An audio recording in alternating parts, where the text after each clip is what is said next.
টালবাহানা নয়, আওয়ামী লীগকে চিরদিনের জন্য নিষিদ্ধ করে বিচারের মুখোমুখি করতে হবে ইসলামী আন্দোলন বাংলাদেশ।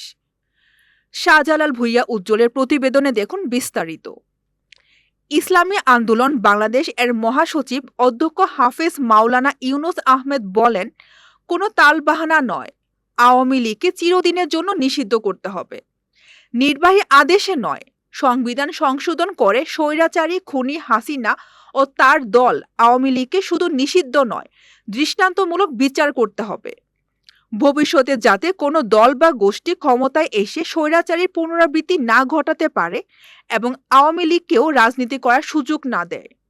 জাতীয় মসজিদ বায়তুল মুকাররম উত্তর গেটে গণহত্যার ফেসিস্ট আওয়ামী লীগকে নিষিদ্ধের দাবিতে গণমিছিল পূর্ব সমাবেশে প্রধান অতিথির বক্তব্যে তিনি এসব কথা বলেন।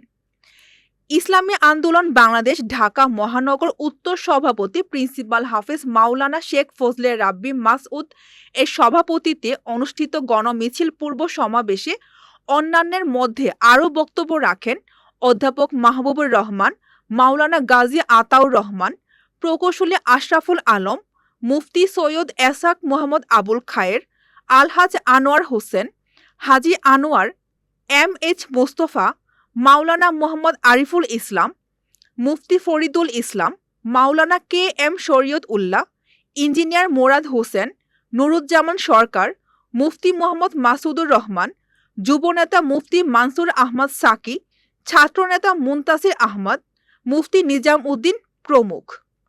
তিনি আরও বলেন, যারা জুলাই আগস্টে স্বৈরাচারের পতনে কোনো রকম ভূমিকা পালন করেননি তারা আজ আওয়ামী লীগ নিষিদ্ধ চায় না, বরং আওয়ামী লীগের ১৭ বছরের অন্যায়কে ঢেকে তাদেরকে পুনর্বাসন সহ বিভিন্ন ধরনের সহযোগিতা করছে। মানবিক করিডোরের নামে মিয়ানমারকে করিডোর দেওয়ার যে উদ্যোগ নেওয়া হয়েছে তা থেকে অন্তর্বর্তীকালীন সরকারকে ফিরে আসতে হবে। মানবিক করিডোরের নামে পার্বত্য অঞ্চলকে বিদেশিদের হাতে তুলে দেওয়ার যে কোনো ষড়যন্ত্র এই দেশের মানুষ রুখে দিবে। কোনো রকম বাহানা ছাড়াই নারী সংস্কার কমিশন বাতিল করতে হবে। মাওলানা গাজী আতাউর রহমান বলেন, এই সরকারকে নৈতিক সমর্থন দিয়েছি আমরা। ৫ই আগস্টের তো ছাত্র জনতা আওয়ামী লীগকে নিষিদ্ধ করে দিয়েছে, এখন বাকি শুধু গ্যাজেট প্রকাশ করা। এটা করার জন্য আপনারা এত সময় ক্ষেপণ তালবাহানা কেন করছেন? আজ ৯ মাস পর কেন আমরা আওয়ামী ফেসিবাদকে নিষিদ্ধ করার জন্য আবার মাঠে নামতে হলো? উপদেষ্টাদের তাহলে কাজ কি? জুলাই বিপ্লবকে ধারণ করেই সংস্কার শেষে নির্বাচন দিতে হবে। নির্বাচনের পূর্বে ফেসিবাদ ও তাদের দোসরদের বিচার নিশ্চিত করতে হবে। তাদেরকে মাঠে রেখে নির্বাচন করলে নির্বাচনে সহিংসতা ঘটবে। অন্যান্য বক্তারা বলেন, এখনই সময় উপযুক্ত ব্যবস্থা নেয়ার। আওয়ামী লীগকে নিষিদ্ধ করার সাথে সাথে সেনা প্রধানের অপসারণ, চুপ্পুর পদত্যাগ, আসিফ নজরুলের পদত্যাগ, সংবিধান বাতিল ও এর কার্যক্রম নিষিদ্ধ করতে হবে।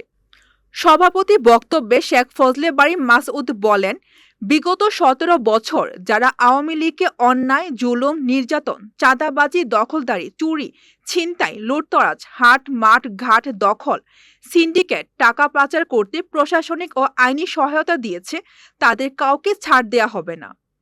এখনও যারা স্বৈরাচার ও তাদের দোসরদের পালাতে সহায়তা করছে তাদের বিচারও স্বৈরাচারের মতোই হবে। সমাবেশ শেষে অধ্যক্ষ হাফেজ মাওলানা ইউনুস আহমেদের নেতৃত্বে হাজার হাজার মানুষের এক বিশাল গণমিছিল নিয়ে শাহবাগে গিয়ে যুক্ত হয়।